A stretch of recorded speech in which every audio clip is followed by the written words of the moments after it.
Bonjour, Vladimir Latosha pour vous servir.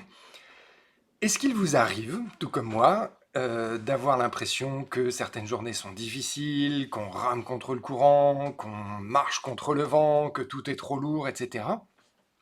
Comme je vous le disais, moi ça m'arrive régulièrement, et ça arrive, je suis sûr, à plein de gens très bien. Et donc, en partant de ce constat, en fait, j'ai eu envie de vous proposer pour cet été un petit programme d'un mois, vous allez voir, 5 minutes par jour. Parce que la question qui se pose, c'est combien de temps est suffisant, voire favorable, pour améliorer cette situation? Qu'est-ce qu'on pourrait faire? Est-ce qu'on va se lancer dans une pratique, par exemple, 4 heures par jour pendant un mois? C'est une option. Parfois, là, je fronce un peu les sourcils en me disant que c'est quand même exigeant, que ça représente beaucoup de temps. Mais si on y prête attention, si on revient à soi pendant 5 minutes tous les jours, qu'est-ce qu'on pourrait faire?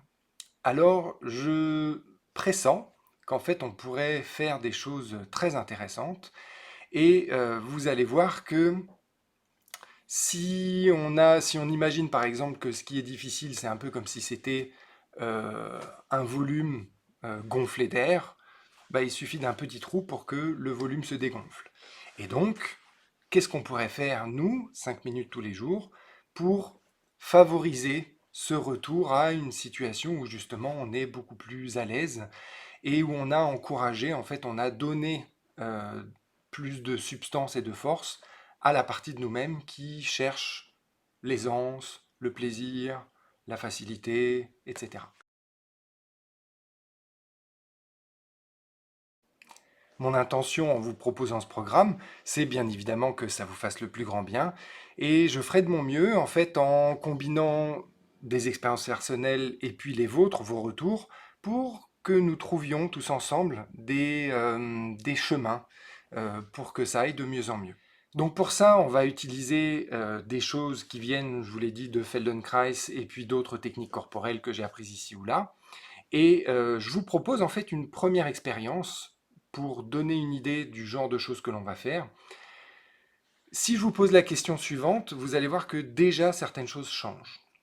Alors, la question c'est, vous me regardez par le truchement de cette vidéo, comment êtes-vous assis ou assise et comment est-ce que vous respirez? Et simplement parce qu'on pose la question, on se dit ah voilà, c'est pas très différent de ce que je faisais, mais il y a quelque chose qui se révèle, de se dire ah mais tiens, j'avais oublié que c'était pas mon intention, par exemple, de me mettre dans une position moins confortable que ce à quoi j'ai accès. Évidemment, si on est en équilibre et que c'est difficile, c'est autre chose. Mais si on a le choix, on se rend compte que ah bah tiens, je peux m'installer un petit peu différemment, un peu plus confortablement, etc. Et donc la notion centrale, c'est si on a le choix. Dans nos petites explorations, bah, en général, je vous encouragerais non seulement à revenir à votre expérience concrète de vous-même, tranquillement, c'est juste 5 minutes. On ne va pas faire une méditation d'une heure où parfois on a des moments qui sont, on va dire, un peu exigeants. Là, c'est le contraire de se dire, tiens, comment est-ce que je reviens ici et maintenant, tranquillement, pendant 5 minutes, et on va faire des variations par rapport à ce que l'on connaît déjà sur des actions tout à fait anodines. Ouvrir une porte, mettre sa ceinture de sécurité, monter quelques marches, etc. pour voir justement des choix qu'on a tout autour de nous dans tout ce que l'on fait. Alors peut-être que vous vous dites oui, mais je ne vais pas passer ma journée à me surveiller.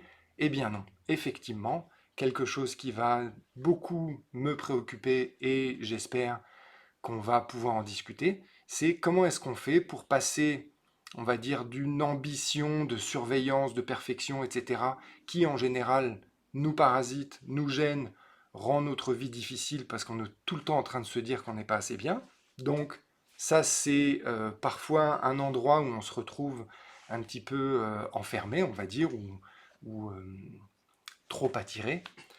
Et comment est-ce que progressivement on fait de la place à quelque chose qui est de l'ordre de la joie de jouer, d'une forme de gratuité, une forme d'aisance, de liberté, etc. Voilà, donc vous voyez, c'est un joli programme.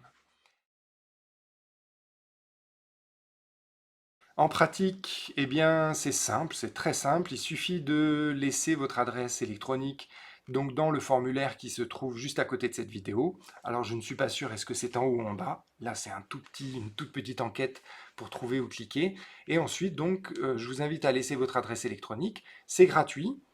Ça commence le 14 juillet, donc c'est facile à mémoriser.